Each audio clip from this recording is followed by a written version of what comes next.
Sammy Davis Jr. était une légende, l'un des plus grands artistes de tous les temps. Il chantait, dansait, jouait et a brisé les barrières d'un milieu qui n'était pas toujours accueillant. Mais derrière les projecteurs et les ovations se cachait un homme qui a dû affronter des difficultés inimaginables. Il a vécu une vie luxueuse, mais à sa mort. Que restait-il de sa fortune? Qu'est-il arrivé à sa demeure autrefois prestigieuse? Et pourquoi ces dernières années ont-elles pris une tournure si déchirante? Dans cette vidéo, nous vous emmenons dans la maison abandonnée de Sammy Davis Jr. Découvrons la vérité sur sa fortune et explorons les circonstances tragiques de sa mort. Restez connectés pour un voyage émouvant à travers les hauts et les bas de la vie d'une véritable icône. Comment Sammy Davis Jr. s'est-il retrouvé endetté de 15 millions de dollars? Sammy Davis Jr. était un artiste hors pair. Chanteur, acteur, humoriste et membre clé du légendaire Rat Pack. Pendant près de 6 décennies, il a captivé le public sur scène et à l'écran, s'est produit en tête d'affiche à Las Vegas et s'est entouré des plus grands noms d'Hollywood. Vu de l'extérieur, il semblait avoir tout pour lui.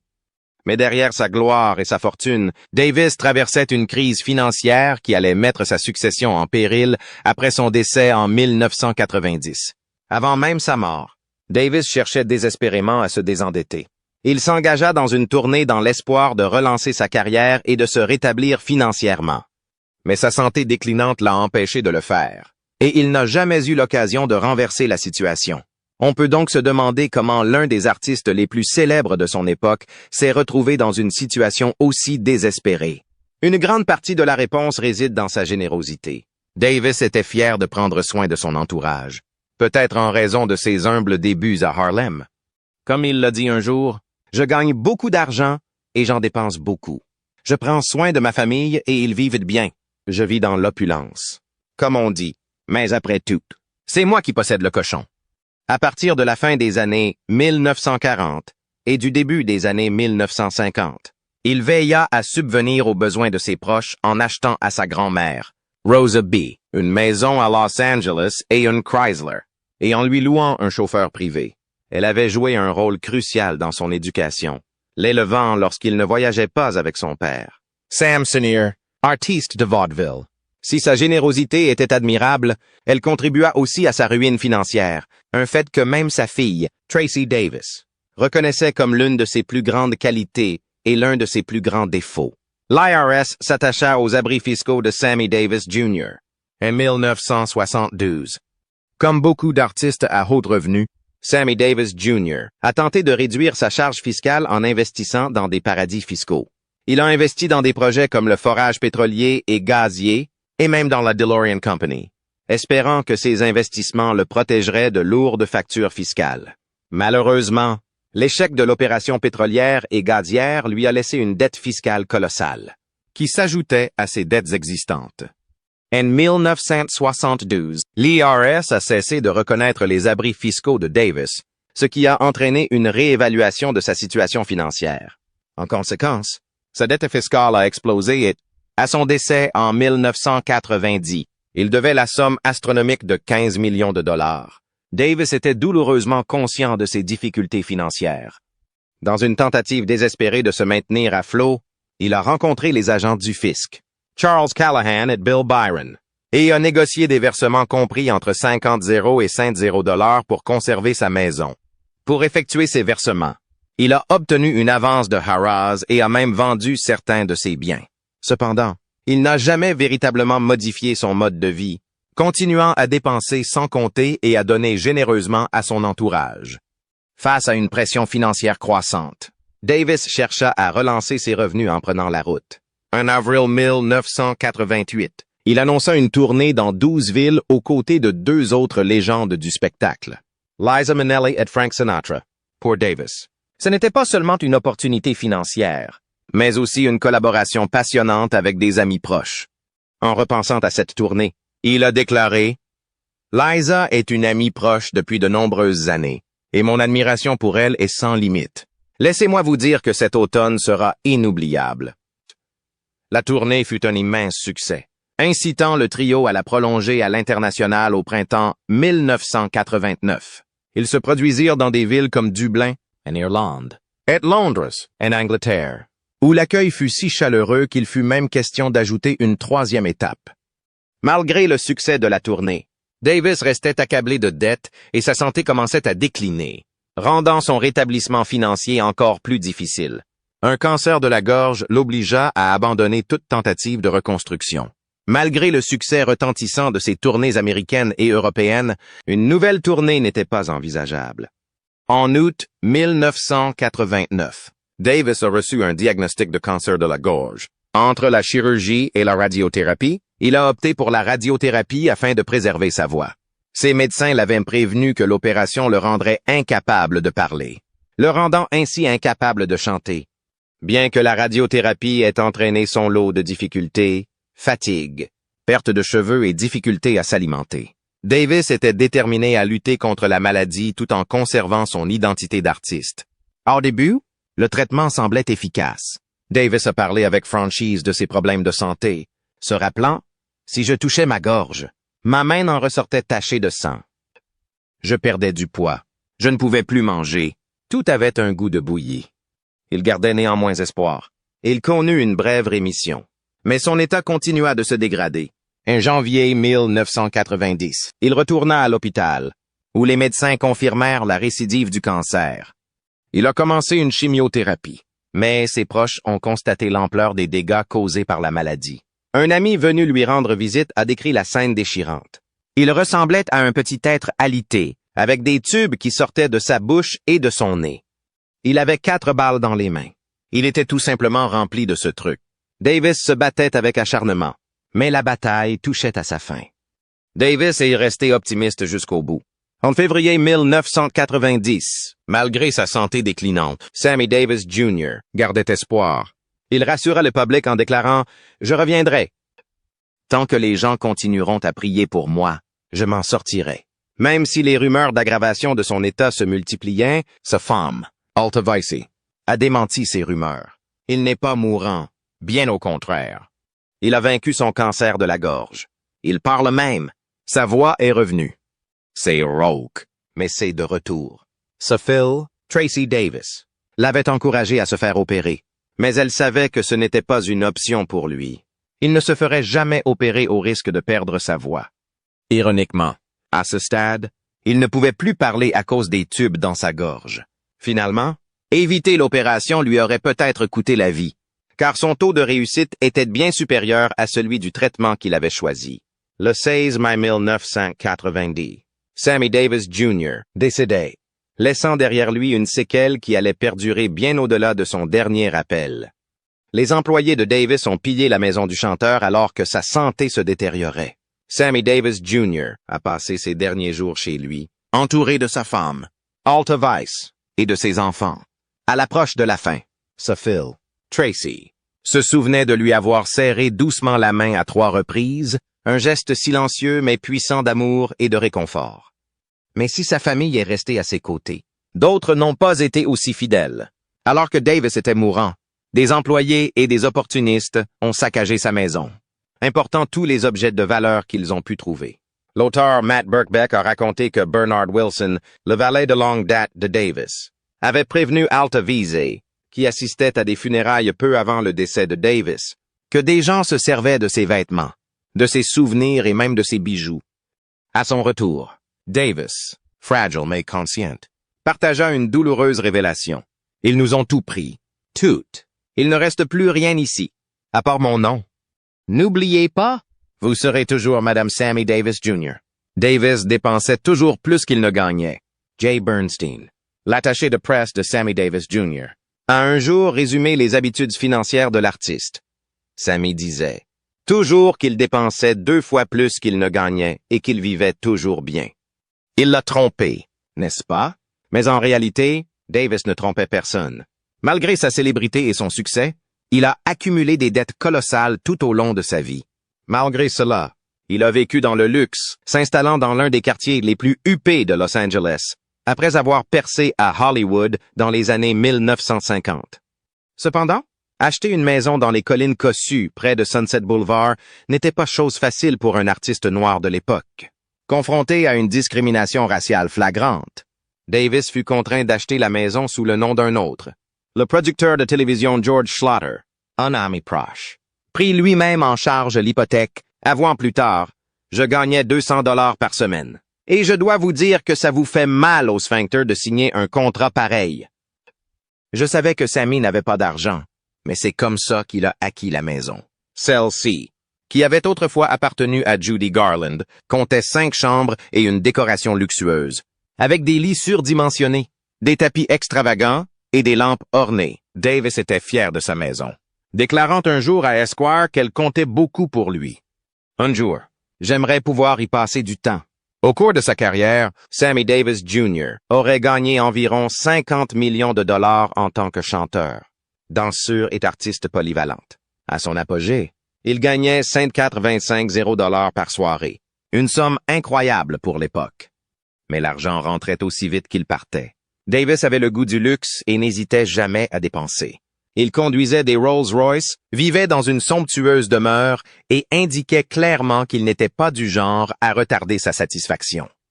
Comme il l'a dit un jour, « Je n'attendrai pas d'avoir 70 ans pour décider de partir en vacances. » Mais son style de vie extravagant avait un prix.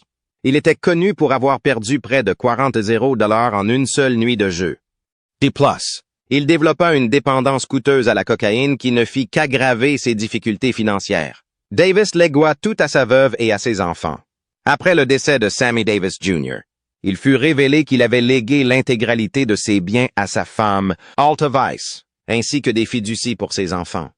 Mais ces biens s'accompagnaient d'une montagne de dettes. Alta Weiss ayant signé les déclarations de revenus de Davis, elle était légalement responsable du paiement des arriérés d'impôts. Pour régler cette dette, une vente aux enchères fut organisée en 1991, au cours de laquelle de nombreux biens précieux de Davis furent vendus. Une paire de claquettes à elle seule a été vendue 11 $, tandis que les photos, la décoration intérieure et les souvenirs ont rapporté environ 440 $. Malheureusement, même après avoir liquidé une partie de sa succession, l'argent récolté n'a pas suffi à couvrir les dettes de Davis. Ses polices d'assurance-vie ont versé près de 6 millions de $ à sa veuve et à ses enfants. Alors qu'Alta Weiss exprimait publiquement ses difficultés financières après le décès de Sammy Davis Jr., sa fille, Tracy Davis, voyait les choses différemment. Elle soulignait qu'Alta Weiss, ainsi que les 4 enfants de Davis, Mark, Jeff, Manny et elle-même, avaient perçu près de 6 millions de $ de primes d'assurance-vie qu'il avait souscrites avant son décès. Frustré par le récit selon lequel son père avait laissé sa veuve ruinée, Tracy a riposté en déclarant « Mon père a veillé à ce que nous soyons tous pris en charge financièrement. Et j'en ai assez de toutes les plaintes d'Alta Weiss concernant le désastre financier que, selon elle, mon père lui a laissé. La succession pose problème, mais il est possible de les résoudre. » Après le décès de Davis, la veuve Alta Weiss a vécu dans les Poconos, dans une pauvreté généralisée. Après le décès de Sammy Davis Jr., Alta Weiss s'est retrouvée complètement dépassée par les difficultés financières qu'elle avait laissées derrière elle. Un ami l'a décrite comme quelqu'un qui n'avait jamais géré d'argent auparavant, expliquant « C'était une choriste qui avait épousé une célébrité internationale. Elle n'avait jamais touché à l'argent. Elle avait une allocation de 300 $ par semaine. » Elle est complètement paniquée. Avec des dettes qui s'accumulaient et sans objectif précis, Alta Weiss a vendu sa maison de Los Angeles et s'est installée dans l'Est avec son fils de 13 ans, Manny, qu'elle et Davis avaient adopté en 1989. Elle est d'abord restée chez ses parents à New York, mais un ami de la famille, Calvin Douglas, l'a rapidement accueillie chez lui en Pennsylvanie. En proie à des difficultés émotionnelles et financières, elle passait ses journées à boire et à sombrer dans un profond désespoir. Douglas se souvenait qu'elle dépendait de sa voiture pour se déplacer et qu'il lui filait parfois 5 ou 10 $ pour l'aider. À un moment donné, elle avait même demandé de l'aide financière à Bill Cosby, mais il aurait refusé, refusant de soutenir ce qu'il considérait comme des habitudes destructrices. C'est lors de son séjour en Pennsylvanie qu'Alta Weiss croisa le chemin de l'avocat Albert Sonny Murray Jr., une rencontre qui allait bientôt changer le cours de sa vie. Albert Sonny Murray Jr. sauva la succession de Davis. Albert Sonny Murray Jr. séjournait dans les Poconos avec sa famille depuis des années. Mais lorsqu'il vit Alta Weiss dans un état critique, ivre et s'en sortant à peine, il comprit qu'il devait intervenir. In quiet, Il interrogea Calvin Douglas sur sa situation. Et Douglas lui expliqua que le prétendu conseiller financier d'Alta Vise, Al Carter, gérait son argent après le décès de Sammy. Selon Douglas, Carter l'avait rassuré en lui disant que tout irait bien si elle lui laissait la gestion. Au même moment, Alta Vise était engagé dans une bataille financière avec l'avocat de son défunt mari, John Climaco, et sa manager de longue date, Shirley Rhodes. Elle pensait qu'ils avaient manipulé Sammy, mal géré son argent et lui avaient donné de mauvais conseils financiers. Climaco et Rhodes ont nié ces accusations, insistant sur le fait que Davis avait toujours été au courant de sa situation financière et avait approuvé toutes les transactions. Climaco a également soutenu que les négociations avec l'IRS avaient été bloquées par le refus d'Alta Vise de coopérer. Lorsque Murray est intervenu, la succession Davis était dans un état lamentable. Voulant comprendre comment Davis s'était retrouvé si lourdement endetté auprès du fisc, Murray a entrepris de démêler les finances de la famille. Grâce à son expertise juridique, il a contribué à négocier un accord avec le fisc, réglant ainsi l'énorme dette fiscale qui avait atteint plus de 7 millions de dollars. Les procès concernant la propriété des droits sur la vie de Davis ont duré des décennies après sa disparition, même après le décès de Sammy Davis Jr. et de sa veuve, Alta Vise. Les questions sur la propriété intellectuelle de Davis ont persisté. À sa mort en 1990, Davis a légué sa propriété intellectuelle à Alta Vise, qui aurait créé une société appelée Sammy Davis Jr. Enterprises Inc. pour gérer et commercialiser son image et son œuvre. Cependant, lorsqu'elle s'est associée à Barrett Laroda et Anthony Francis pour créer la société, elle leur aurait cédé la propriété intellectuelle de son mari. En 2008, elle a intenté une action en justice contre Laroda et Francis, les accusant de l'avoir escroqué. Après le décès d'Alta Vise en 2009, elle a légué l'intégralité de ses biens à son fils, Manny, dans un testament rédigé avec LegalZoom. Un tribunal californien a confirmé la validité juridique du document en 2010. Les batailles juridiques ne se sont pas arrêtées là. En 2012, le producteur de cinéma Rick Appling a affirmé avoir acheté les droits sur la vie de Davis à Tracy Davis en 2011. Entre-temps, Byron Allen et Entertainment Studios ont également insisté sur le fait que Tracy leur avait vendu les droits sur l'héritage de son père. Malgré les litiges persistants, Paramount Pictures a lancé en juin 2018 un biopic sur Davis, avec le soutien total de tous ses héritiers, dans la maison de Sammy Davis Jr., à Los Angeles, dans les années 1950. Sammy Davis Jr. avait transformé Evanview Drive en un lieu incontournable, accueillant des membres du Rat Pack et d'autres élites hollywoodiennes dans sa propriété de Los Angeles. Une maison construite sur le terrain où vivait autrefois le Candyman est désormais sur le marché. Cette maison de 3 chambres et 4 salles de bain, située dans les collines d'Hollywood, a été entièrement rénovée et est proposée à près de 8 millions de dollars. Pour ceux qui ne souhaitent pas acheter, elle est également disponible en location meublée pour $49,000 par mois. The Real Deal a été le premier à annoncer l'annonce. Jason Oppenheim, fondateur du groupe Oppenheim, a supervisé lui-même les rénovations. Il a entièrement rénové la maison existante de 1987, l'a agrandie et l'a transformée en une résidence de luxe moderne. S'il savait que Davis avait été propriétaire de la maison voisine, vendue 3,8 millions de dollars en 2013, il a découvert plus tard, grâce à d'anciens permis, que l'artiste avait autrefois possédé les 2 terrains. Il y a des photos du Rat Pack se retrouvant dans la maison précédente, a déclaré Oppenheim, et James Dean vivait dans une maison d'hôte de l'autre côté de la rue. C'était un quartier plutôt sympa. Oppenheim ne sait pas exactement combien de temps Davis a vécu là, mais les permis qu'il a examinés remontent aux années 1950. Si le pool house de l'époque de Davis est toujours là, la maison actuelle de 460 mètres carrés est entièrement neuve. J'allais juste faire une rénovation de milieu de gamme, a admis Oppenheim, mais je me suis laissé emporter. Bien qu'il ait déjà rénové sa propre maison, il s'agit de son premier grand projet immobilier, et de loin le plus ambitieux.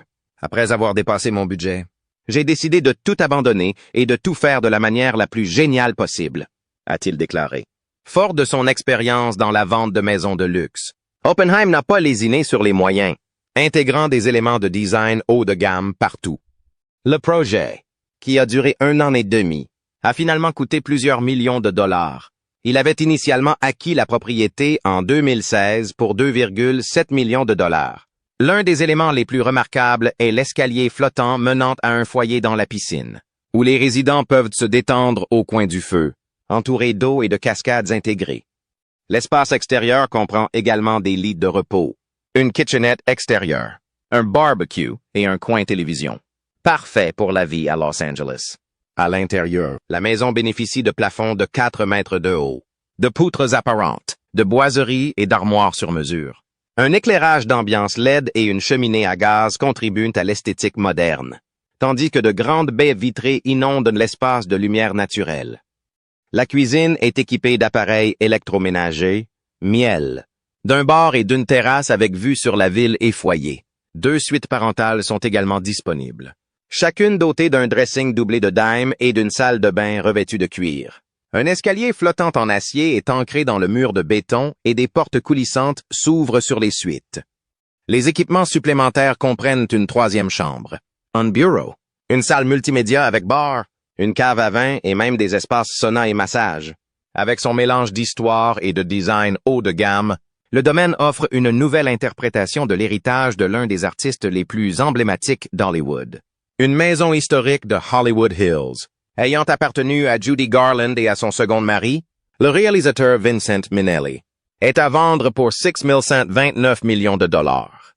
Selon le Los Angeles Times, cette propriété de style Art Déco abritait Garland, Minnelli et leur fille, Liza Minnelli, au milieu des années 1940.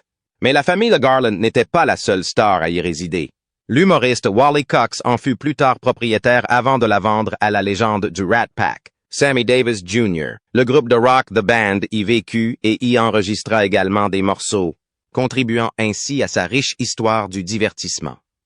Conçue et construite en 1941 par le célèbre architecte John Elgin Wolfe, la propriété arbore le style Hollywood Regency, signature de ce dernier, avec des touches uniques apportées par ses célèbres anciens propriétaires. Derrière la bibliothèque, une porte dérobée mène à ce qui était autrefois la chambre principale, aujourd'hui connue sous le nom de suite Judy Garland. Elle dispose encore d'un dressing et d'un dressing orné des miroirs d'origine de Garland. Davis a également laissé son empreinte sur le domaine, transformant l'espace extérieur. Selon le Los Angeles Times, il a ajouté une piscine, un pool house de Saint-M2 avec 2 salles de bain et des jardins paysagers aménagés par des professionnels, dont un verger. Plus récemment, un foyer moderne a été installé, créant ainsi un lieu idéal pour les réceptions en plein air. Perquée juste au-dessus du Sunset Strip, cette maison de 3 étages comprend 5 chambres, 7 salles de bain et demi, un bureau, une salle de projection et une cuisine rénovée. De grandes baies vitrées et de spacieux balcons offrent une vue panoramique imprenable sur Los Angeles, faisant de cette propriété un véritable joyau hollywoodien. L'histoire tragique de Sammy Davis Jr. Sammy Davis Jr. est considéré à juste titre comme l'un des plus grands artistes du 20e siècle. Son extraordinaire talent de chanteur, d'acteur et de danseur s'est révélé dès l'âge de 3 ans. De ses débuts sur scène, en 1928 à sa disparition en 1990, Davis est non seulement devenu un virtuose, mais a également brisé les barrières pour les artistes noirs, propulsant la représentation du show business vers de nouveaux sommets. À sa disparition, on l'a décrit comme un chanteur et un danseur hors pair, soulignant l'immense chagrin de certains des plus grands noms du spectacle. Mais le chemin vers la célébrité de Davis fut loin d'être facile. Sa vie fut marquée par les épreuves, la discrimination et des luttes personnelles qui exigeaient une immense résilience. Mon talent était l'arme, la force, le moyen pour moi de me battre, écrivait Davis dans Sammy, son autobiographie. C'était le seul moyen pour moi d'influencer la pensée d'un homme. L'enfance de Davis fut marquée par la musique et le spectacle. Bien que ses parents s'aient divorcé alors qu'il n'avait que 3 ans, il a grandi dans le show business, voyageant avec son père, Sammy Davis Sr., un artiste à succès, et de son oncle, Will Maston. Ensemble, ils formèrent le Will Maston Trio, où Davis Jr. perfectionna ses talents sous la direction du danseur de claquettes Howard M. Colbert Jr. et rencontra même des légendes comme Bill Bojangles Robinson, selon Sammy Davis Jr. Info, entouré de mentors noirs influents. Davis grandit quelque peu à l'abri des dures réalités du racisme aux États-Unis. Tout changea lorsqu'il fut enrôlé dans l'armée à 18 ans. Selon PBS, il fut affecté à la première unité d'infanterie intégrée de l'armée, où sa petite taille en faisait une cible facile pour les abus. Il subit de violentes attaques racistes de la part de soldats blancs qui le battirent, le peignirent et mirent même de l'urine dans sa bière. La discrimination incessante à laquelle il fut confronté dans l'armée fut un réveil brutal. Mais au lieu de se laisser abattre, Davis s'en est servi comme d'un carburant. Les affronts qu'il a subis n'ont fait que renforcer sa détermination à réussir. Après avoir quitté l'armée, la carrière de Sammy Davis Jr. a décollé. Il retrouva le Will Mastin Trio en 1945, avant de se lancer en solo, s'imposant comme l'un des artistes les plus dynamiques de son époque. Grâce à son incroyable talent de chanteur, de danseur et d'acteur, il acquit la réputation d'être le plus grand artiste du monde. Mais malgré son succès, Davis dut faire face aux dures réalités du racisme, même au sommet de sa gloire. Comme le rapportait Vanity Fair, les lois ségrégationnistes de l'époque de Jim Crow étaient toujours en vigueur. Ce qui signifiait que, même s'il se produisait dans les boîtes de nuit les plus prestigieuses, il devait souvent entrer par la porte de derrière. Il était également contraint de se tenir à distance de ses admirateurs blancs, sous peine de représailles violentes.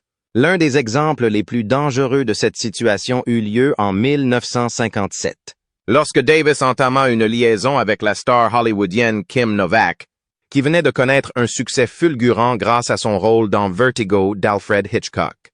Leur relation ne plaisait pas à Harry Cohn, directeur de Columbia Pictures, qui contrôlait la carrière de Novak et désapprouvait cette relation interraciale. Cohn alla jusqu'à engager des mafieux pour menacer Davis, lui faisant clairement comprendre qu'il y aurait de graves conséquences s'il ne mettait pas fin à leur relation. Craignant pour sa sécurité, Davis épousa précipitamment Lorraine White, une danseuse noire, en 1958, espérant qu'un mariage public apaiserait la situation.